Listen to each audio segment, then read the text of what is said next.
Hello, everyone. You're listening to Turning the Page with Jer and Joe. And we are going to be sharing life experiences in hopes to give you encouragement, inspiration, maybe some different outlooks on life and how to get through those obstacles that you might be facing. Yes, we hope to be entertaining and sharing our life stories that maybe you can also relate to. We're going to have some fun as we do this. As my wife always says, we might cry, we're going to laugh, we're going to have some really good times. But you're also going to be able to relate to our lives and some of the things that we've gone through. Yes, and our goal is to be transparent and raw with all of y'all. So, turn your volume up and let's get started. Let's go. What do you hear? Your OCD is kicking in. We're trying to record it. Your OCD is, she's all over the place. I'm sorry, she's not in this conversation right now. Well, we're back, episode 15.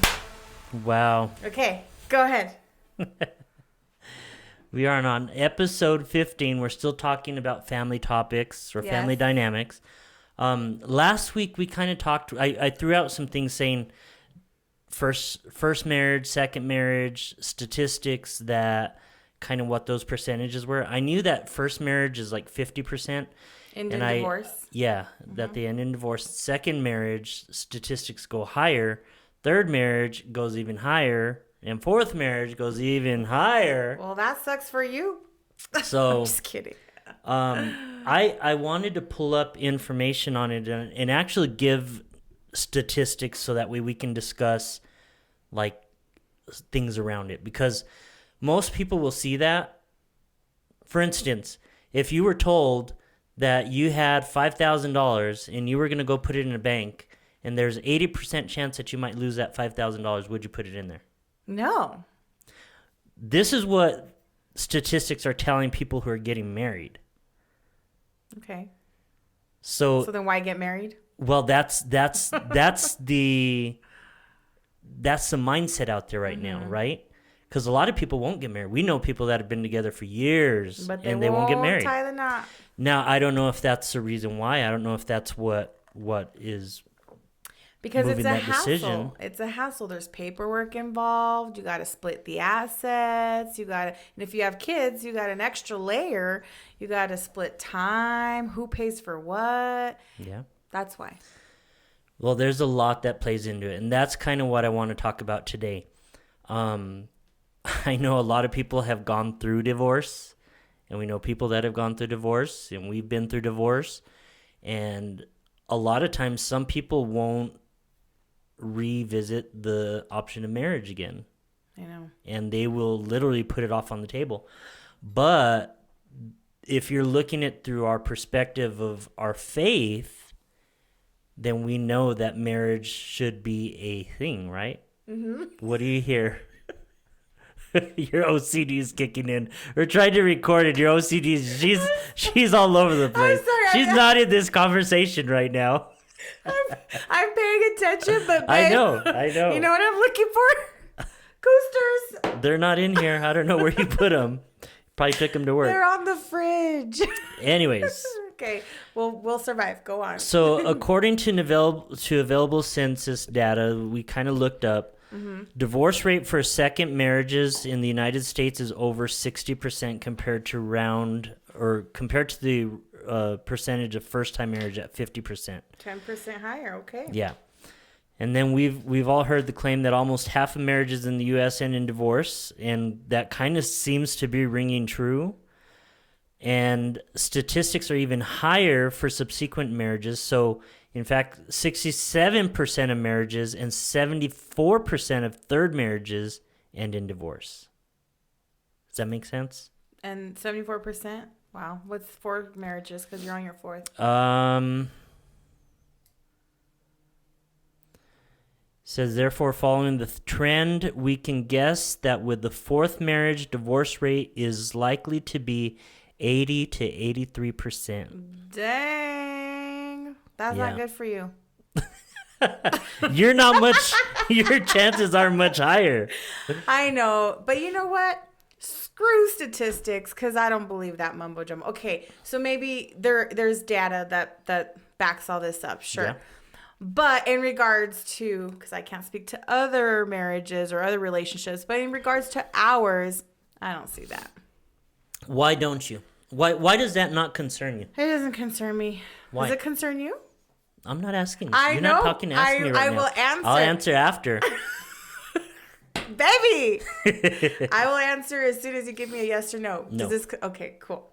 Yes, it does not concern me because guess what? We have a good foundation. We have experience. We have experience that we don't want to revisit, right? We don't want to go through the same experiences. Like what do you mean? Experience? Our past divorces, Okay. I've been divorced once, you've been divorced 3 times, and I'm sorry. I have to laugh. Okay. And so we don't want to be another statistic, right? And plus we have that foundation of a godly home, we serve God, we serve at church, we have good communication 98% of the time, which is actually pretty high for most couples, right? Mm-hmm. And so, Very. yeah. And so I feel like because we have this foundational support, right, that the statistics are wrong for our marriage. I think so too. I see the statistics, and yes, that is something that you think about, but because of what you said is because of where our foundation is and where we've started and how we are moving in our marriage. A lot of times you see, so let me go through and read this really quick, just so that we have content to kind of go off of, right? Okay. Says the most common reason is that most people who undergo a divorce, often seeking happiness right away after a disastrous divorce, they move on likely getting married on a rebound. Mm-hmm. So first of all, is they don't allow themselves to heal. They get divorced. They heal. Try to cover the issues and feelings and all the stuff that they're dealing with. They fall in love quickly and then get remarried. And then they get married right away. Back up. Okay. All right. So I'm just gonna put it out here because and they are most likely to have not been able to internalize their mistakes in previous marriages, and tend to repeat the same thing over again. That's what I wanted to say. Yes. So, it is a cycle. When you get divorced and you don't take the time for yourself to heal, reflect on your marriage, the do's and the don'ts, what you could have done, what you shouldn't have done, and you don't actually take the time to reflect and heal on all aspects of your previous marriage, you're going to do this. You're going to repeat the cycle. You're going to get into another marriage with a different guy, but probably the same type of guy. I won't marry a guy. You know what I mean. I'm talking for me or girl. Sorry. And then the cycle will repeat because you didn't learn from the first one.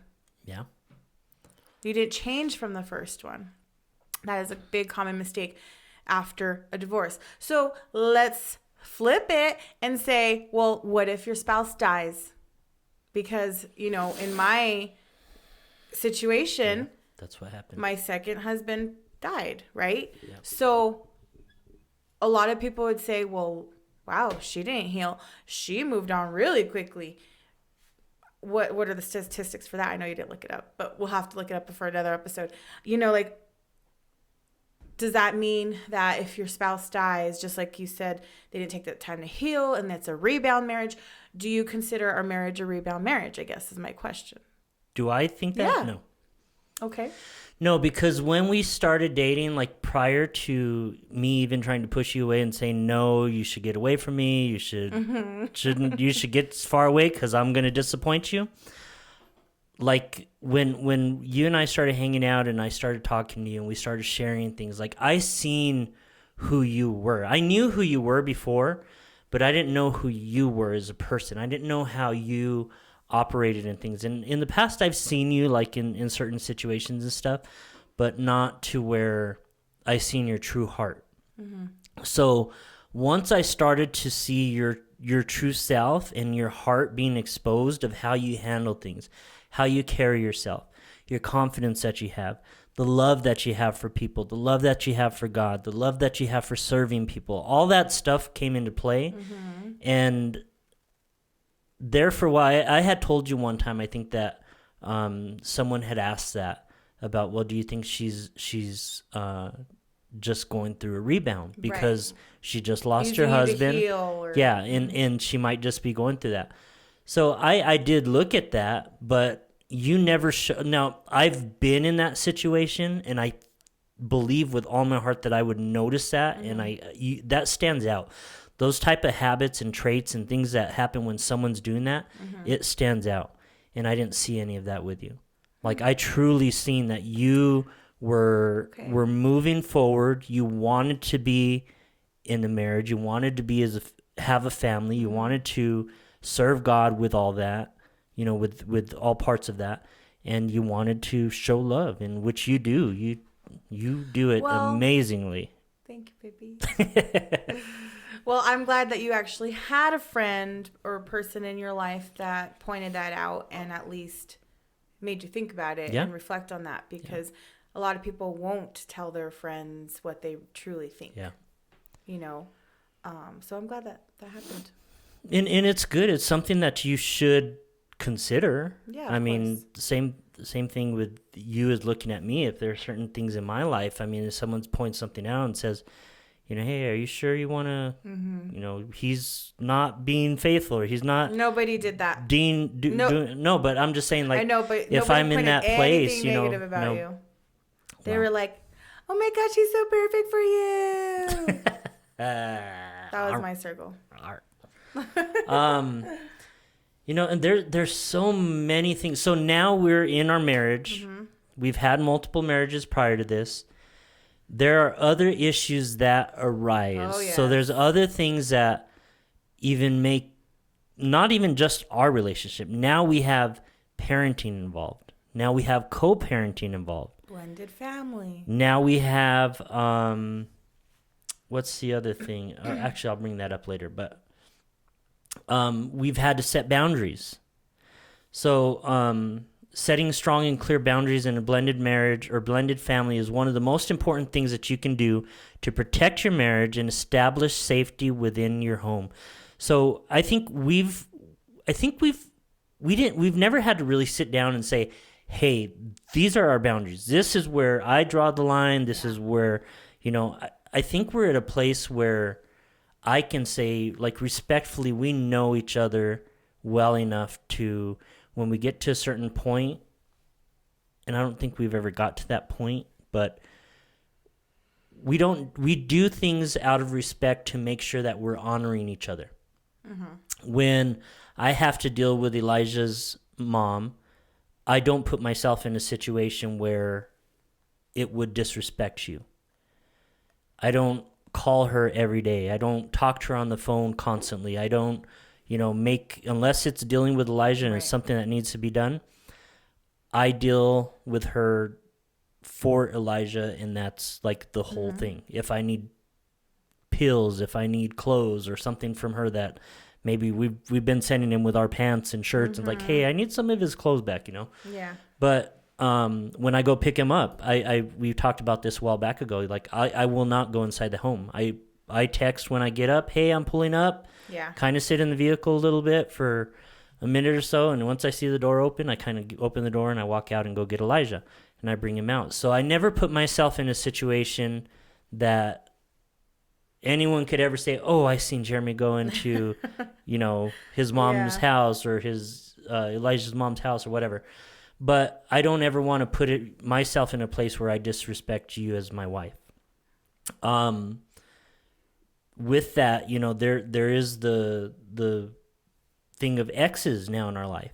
So your ex-husband, my ex-wife, we know that we have to work with them to maintain a healthy relationship for our children, and that consists of a lot of things. A lot of people think, oh, I'm going to get a divorce and I'll never have to see that person again. Wrong. If you have kids, wrong. That person, these people may be in our lives for the rest of our lives. Yes. Because our children. Yeah, because even after they turn 18, what happens? Well, they get married, they have babies have birthdays, like grandkids have birthdays. Like, you know what I mean? Like, there's still a lot of life events after the age of 18 that your child's going to go through. Marriage. College graduation, marriage, all the stuff, right? Birthday parties, grandkids. Yeah. Now, we've kind of already experienced that on my end with my son getting married. Mm-hmm. That there's not a healthy relationship there with his mom. No. So his mom didn't even go to his wedding, didn't even show up to his wedding. Actually, I know. Tried to cause all kinds of sabotage. But, you know, and then on the other hand, we have like you with your ex, like completely healthy. Yeah. We get along pretty well. We go to Carter's games. We see him at, you know, the games that we go to. Yeah. I talk to him. I enjoy talking to him. I like him as a person. Yeah. You know, I don't ever walk around thinking like he's a threat or he's going to be an issue or a problem to our marriage. I feel he's respectful towards you. I feel he's a great father towards Carter. Yes. And that's one of the big things that I saw too. So these are things that I think you have to look at before you jump into a relationship. Because you saw not that only, yeah, I noticed that real quick. I noticed that quick. And I think I'd noticed that even prior to that, because there had been times where, like me and Andre would go out to eat. One time we were going to Tokyo, Bangkok, and Carter was coming out with Manny, and there was another person and another kid, I think, with him. And Carter was like, "Hey, Jeremy, how are you?" Oh, they went to go eat there and you ran into them? Yeah, ran into him. And I didn't know Manny at that time. I never met him before, never saw him. Didn't know and, I had seen Carter. I was like, "Hey, bud, how you doing? What's up? You know, how are you doing?" And he was like, "Oh, I'm good. We just came to eat." I think they went to Crack and Crab or something like that. It's right next to each other.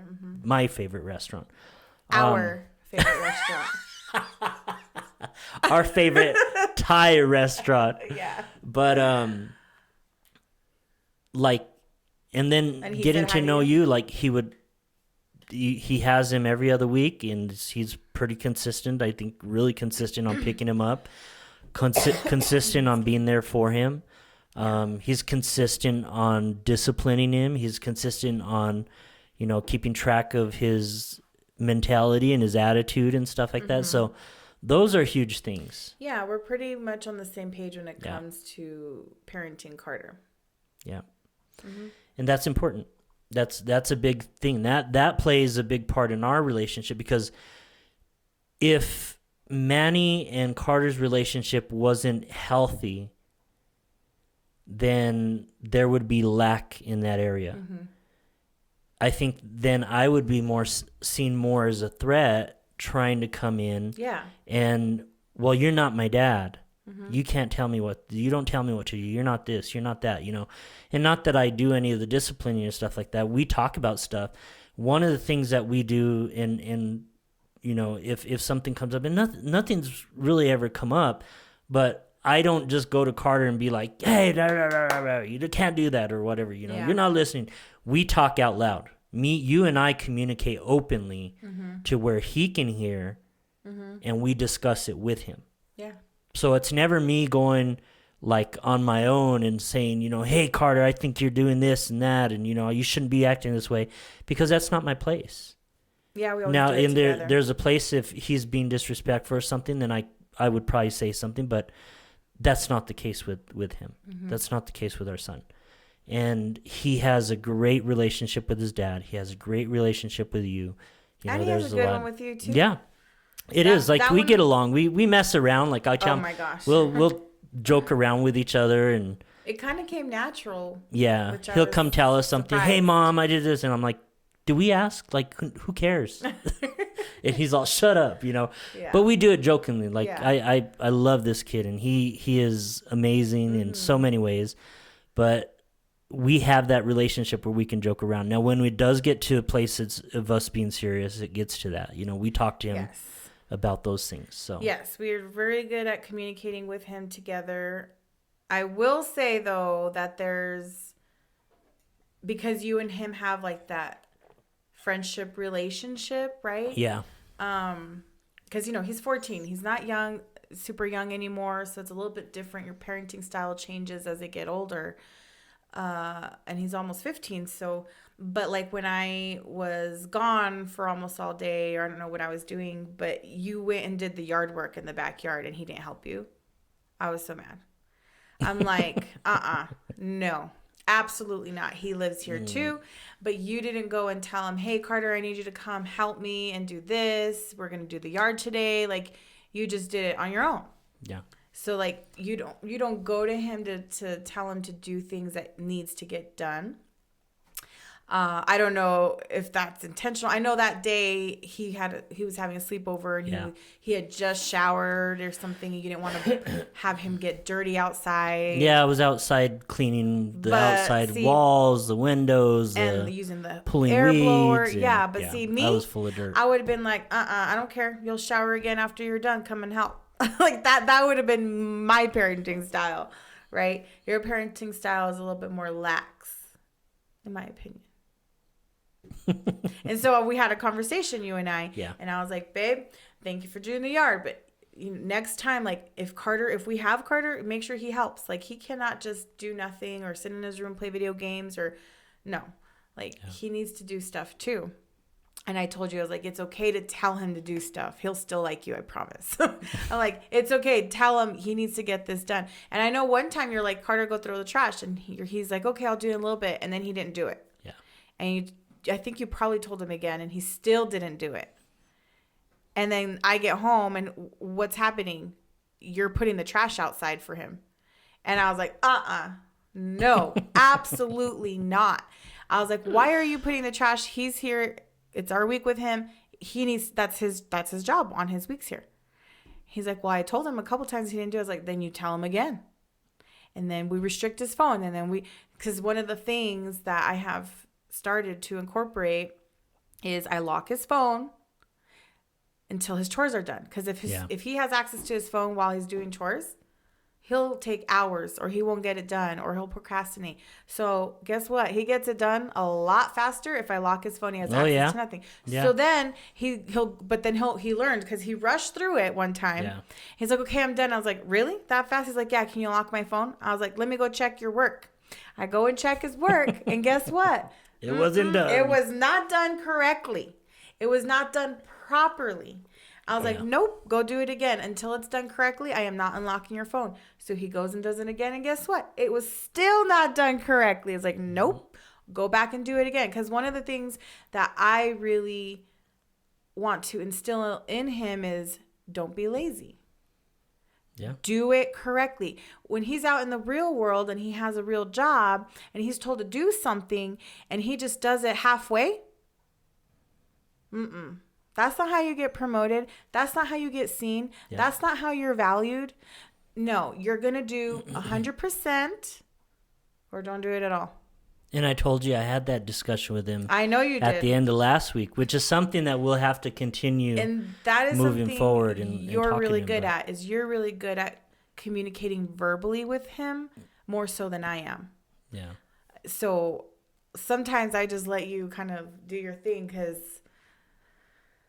my mama bear can't be as patient as you sometimes. So referring to that is last week he applied for a job a couple weeks ago, and he hasn't heard anything back, and he keeps saying that he can't wait till he hears something. He wants to get a job. He wants to start working, and him and I started talking about like chores, and work ethic starts at home. His thing was like, well, chores. I don't feel that chores are important. He said. I feel different. I have a different opinion about chores. And I told him, well, what do you mean you have a different opinion about chores? What do you mean, like, your opinion's different? He's like, I think they're a waste of time. Mm-hmm. And I'm like, Carter, I was like, that's not true. He's like, yeah, I think it's dumb. Why do you have to pick up your clothes? Why do you have to throw the trash? Why do you have to pick up poop? Why do you got to do this? Why do you got to do that?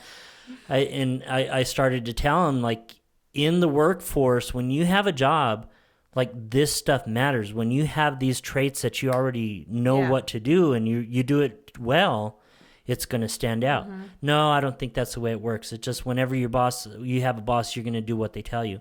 That's not true. That's not true.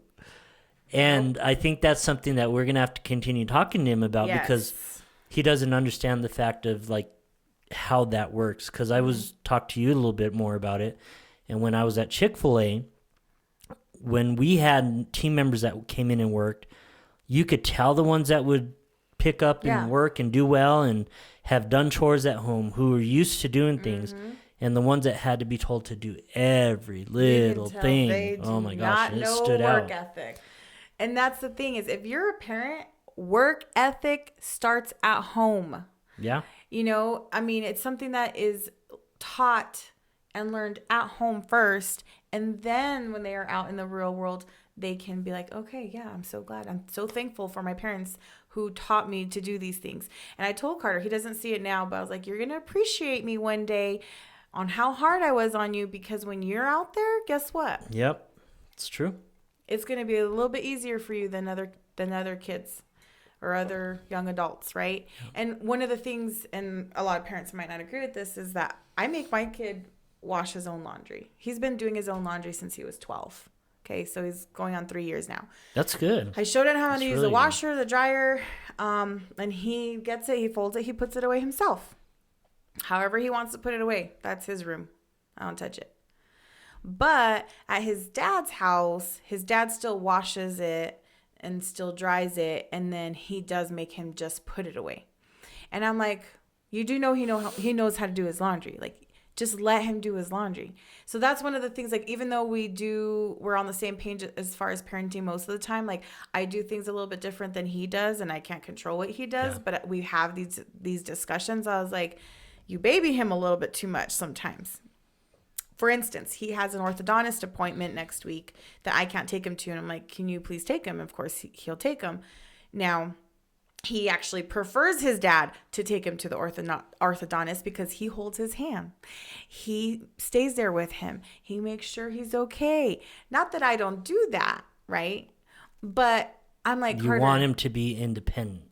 And yeah, and I told him, I was like, I did tell his dad, you baby him too much. I was like, you don't need to hold his hand. I mean, you can sit, like, so there's him in the chair and there's a chair for the parent right here. So I sit in the chair. I'm on my phone or I'm just watching what they're doing. But if he's like, mom, please hold my hand. I'm like, no, you got this. You're good. You can do this, because I'm not going to be there all the time. Neither is his dad. After he turns 18 and he has to go to his appointments, make his own appointments, go to his appointments by himself, is mom and dad going to be there? Absolutely not. And I know he had a traumatic dentist experience when he was like 5, so that he's had a hard time going to the dentist or anything mouth related in general. So he has braces now, and the first one was an awful, the first visit to get them put on. Oh my gosh, he cried. It was awful. But now I've seen him grow out of that a little bit. He's a little bit more mature. He can handle it. And I was telling his dad this. I was like, you don't need to baby him. He can do this. Just give him words of encouragement as you're sitting there.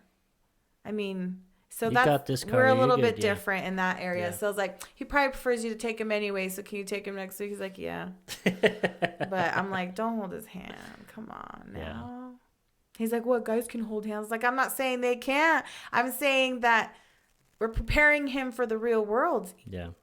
I like to see him as like an adult in training. The adolescent years is adult in training. You got to put all that training in during these crucial years so that they're prepared. Yeah. And not that I'm going to be like, okay, you're 18, bye. You can leave my house now. Like, goodbye. But you're setting him up for success. Yeah. So when he gets in those situations, he doesn't crumble. Yeah, exactly. When he gets in those situations, it's not overwhelming and so stressed out that he freaks out, you know? No, yeah, and he can totally stay living with us after 18 as long as he's in school or working. I don't care which one he picks. He needs to do something. He's not going to just be here living off of us, right? Yeah. But he does have those kind of responsibilities. So hopefully, we'll see. Yeah. We'll see where life takes him. Yeah. Those are some good topics on boundaries and co-parenting and, stuff like that. Yeah. I think they're important. We don't really have issues or problems. Like, our schedule's set up when you have him and when Manny has him. And so that's smooth. Like, there's and I will tell you, like, step parents are important. Yeah. A lot of people just kind of brush them off to the side, but I grew up with a step parent, so I know, and they're an extra pair of hands. Sometimes it's easier to talk to a step parent than your biological parent because it's a different dynamic. It's a different relationship. Mm-hmm. Like, I'm going to be a lot harder on him than you are on him. Yeah. So he might want to go to you about something, and then maybe you'll come and bring it to me, and then I'll have a chance to digest it and internalize it and calm down before I actually talk to him. You know what I mean? And that's okay. Yeah. But that's like step parents play an important role because they're the extra eyes, extra hands. Sometimes they see things that the parents don't see. I don't know. Yeah. Yeah. That's from my experience growing up with a step parent. And yeah. No, it's true. That's true. One of the things that I had in my notes that I had got was step parents should be treated with absolute respect by both their spouse and children, regardless of how the children or ex-spouse feels about them, which mm-hmm. we do well. I mean, we don't have issues with that at all. So that's mm-hmm. not anything that's. But what about those relationships that have exes, right? That they don't get toxic along. Exes, toxic ones that they don't get along. The ones that fight over the kids, and nope, I'm not going to give them to you this week because of X, Y, and Z, right? Mm-hmm. Like, no, you did this. Oh, nope, you didn't pay me child support. You don't get to see your kid. Stuff like that. What about those kind? That, to me, for one, is unhealthy for your children. Yeah. Because your children's safety, your children's mental health, your children's well-being, their emotional health, all of that should take priority, and regardless of how you feel about your ex. Yeah. Right? One of the things that I was told a long time ago was when I was going through my divorce. I had already been divorced from Christian's mom. I was fighting to try to see them. Had a hard time getting to have them be part of my lives. Every time we would get things moving, we'd go see a counselor. I would talk to the therapist. They would talk to the therapist, and it would get ready for us to, we're going to bring in the kids next week. You're going to get to talk to them and see them, and we're going to go in and have some discussions. Canceled. Mm-hmm. They would never show up again. And then we go back to court months later, start the process all over again, go with a new therapist, go to visit, go to visit, go to visit, go to visit. Oh, you're going to write a letter. We're going to give this letter to them the next day. Canceled. Would stop for another 6-7 months and then go through the whole process again. So there was a lot of inconsistencies. There was a lot of anger. There was a lot of hurt. One of the times that I was upset, there was a coworker that I was working with, and she said, Jeremy, she goes, you're going to have to get to a point where you do not badmouth your spouse mm-hmm. in front of your children. She goes, my mom, she goes, I went through this when I went through the exact same thing as a child when I was growing up. My mom and dad got a divorce. My mom didn't allow me to see my dad. My mom always badmouthed my dad. Your dad is this. Your dad is that. Your dad wants nothing to do with you. Your dad, da-da-da-da-da. Mm-hmm. Everything, blah, blah, blah, blah, blah. All this and bad stuff. Wrong. And then when she's older and she had the choice to make that decision to get involved with mm-hmm. her parent, with her dad, she saw a whole different story. And then the truth started coming out of what her mom was doing. Well, her mom lied about this. Her mom lied about that. Her mom lied about this situation. Dad did want to be part of her life. Dad was giving money. Dad was doing all this stuff. Mm-hmm. He never once badmouthed his mom or her mom during the time that he was involved with her. So she would always find stuff out. Just like Christian. Christian comes to me and asks me all the time, why didn't you tell me this, Dad? Why didn't you tell me that my mom did this? And because I don't go and I don't bring up conversation between him and I. If he comes to me and asks me a question, I'll answer any question mm-hmm. that he has. But I don't go to him and tell him, I have court with your mom today, and this happened, and I can't believe this. I could sit and complain about all kinds of stuff. Yeah. But I never badmouth her to him. Mm-hmm. In fact, I never even talked to him about her. Unless he brings it up.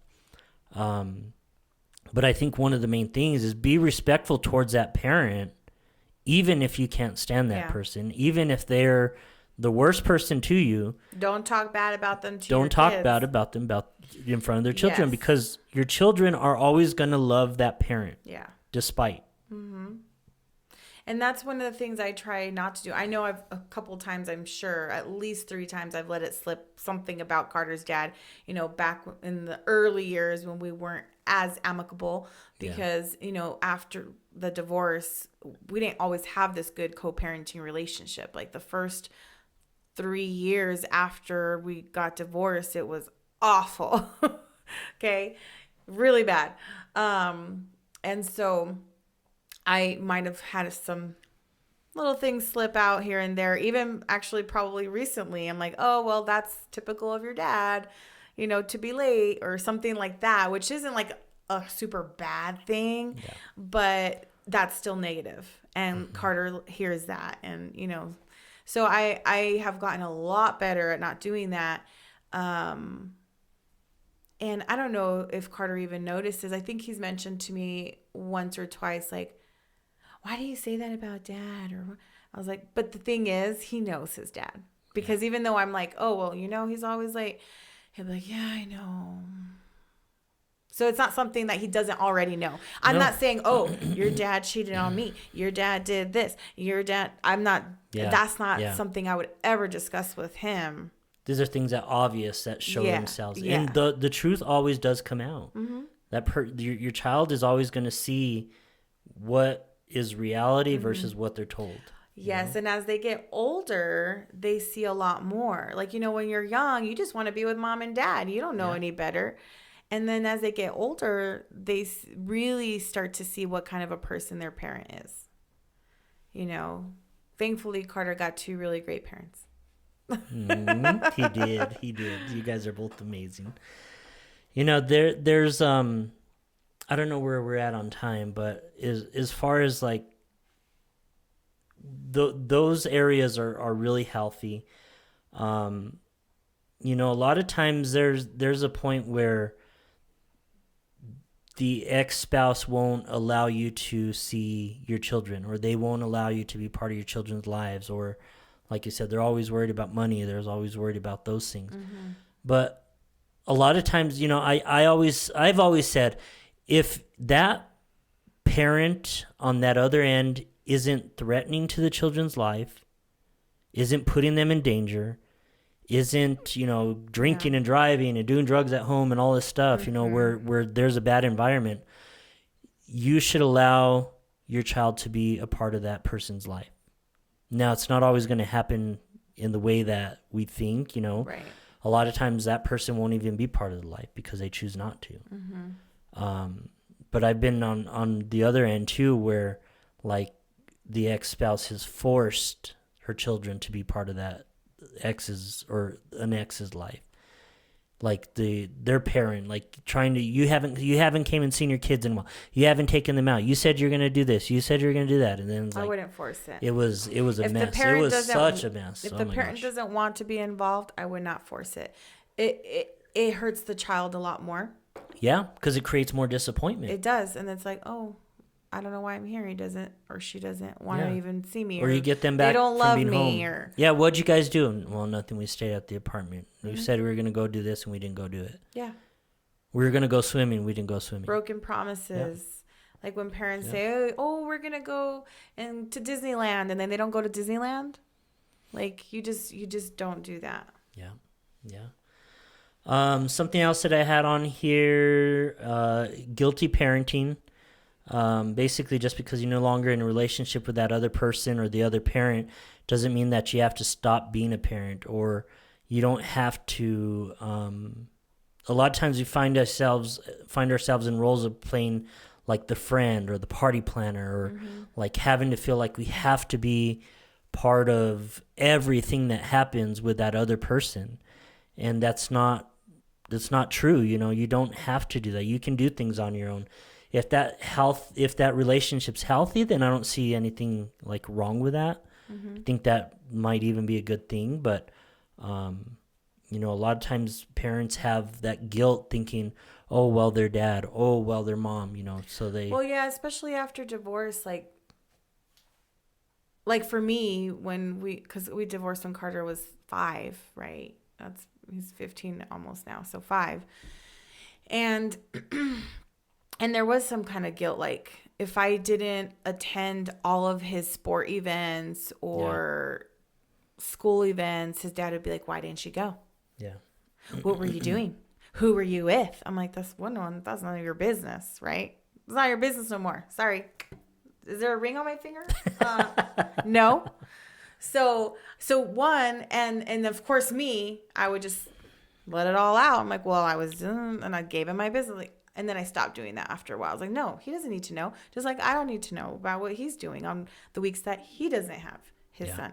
So every other week when I didn't have my son, yeah, of course I went out, I did stuff with my friends. And if I missed something on occasion, which I hardly ever do, but if I do, I don't know. I can't think of like an event back then that I missed, but like recently, even now, like I still sometimes miss.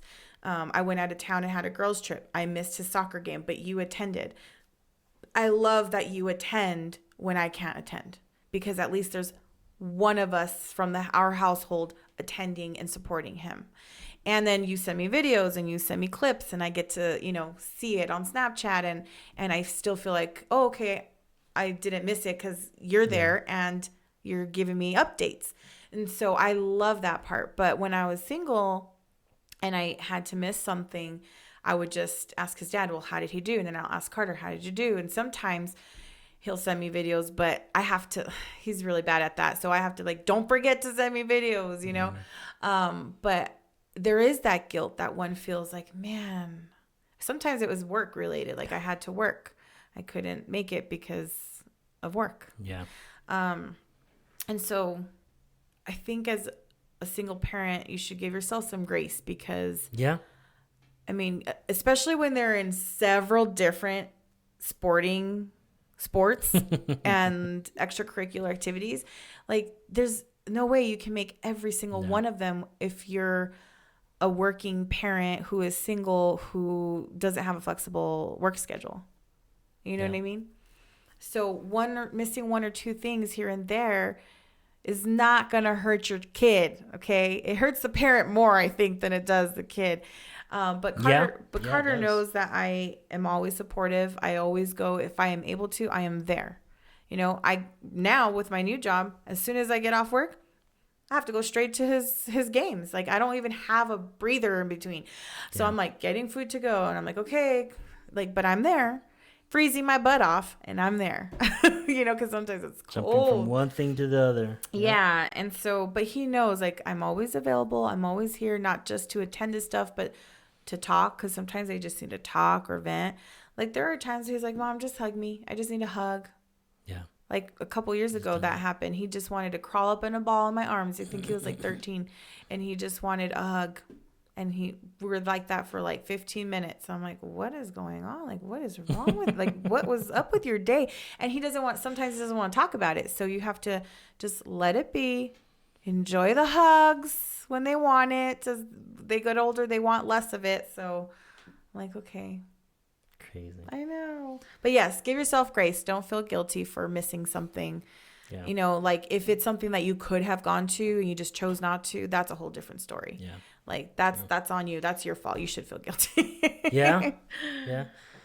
I think this one we'll start wrapping up because we're getting to, it's 12:20 now.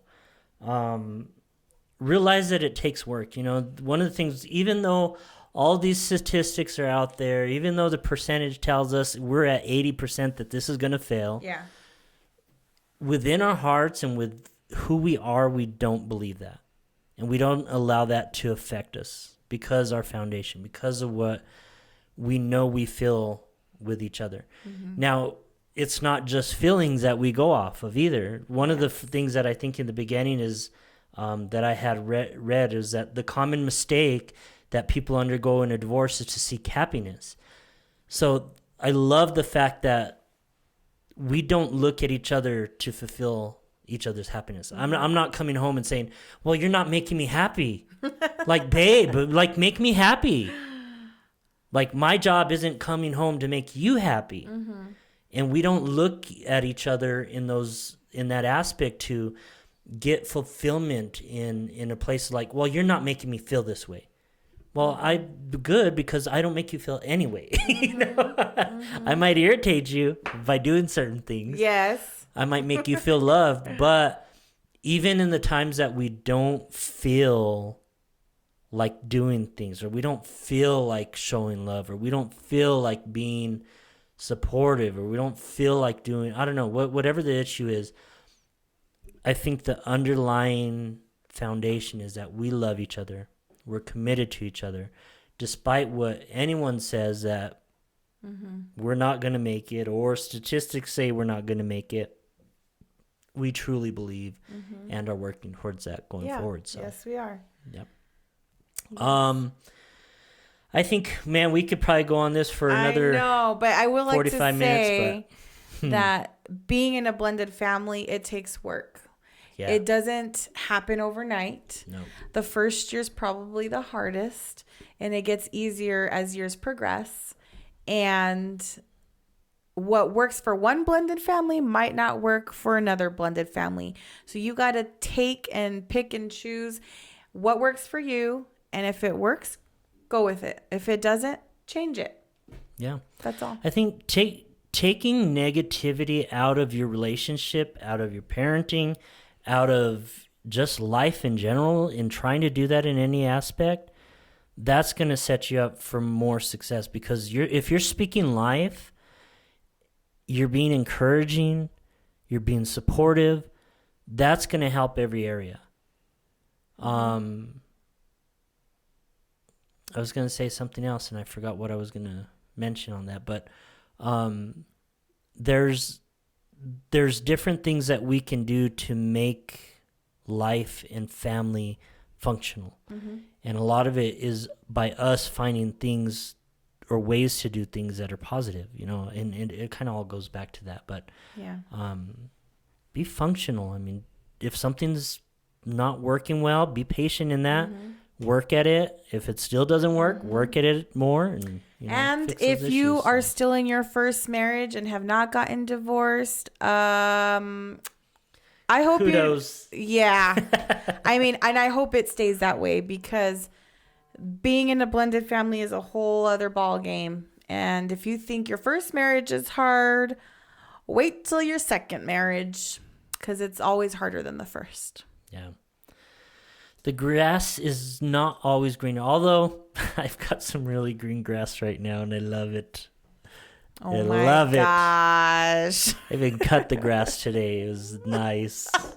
Baby!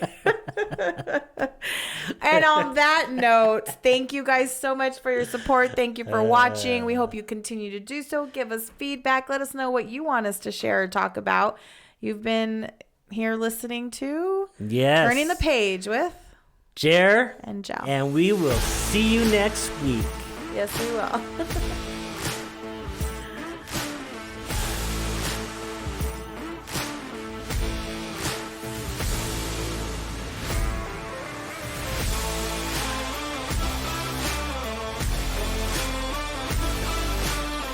Your OCD is kicking in.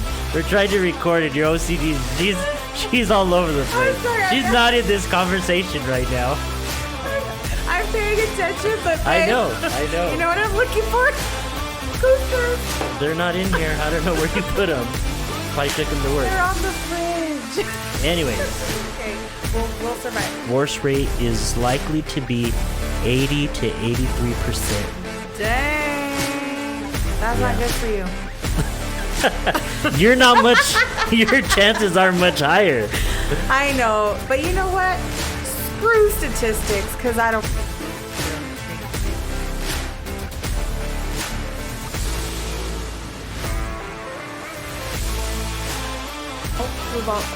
I've been divorced once. You've been divorced 3 times, and.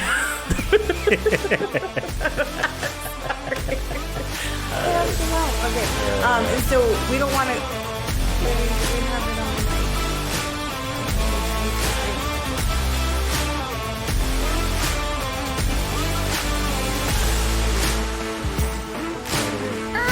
back up. Okay. All right.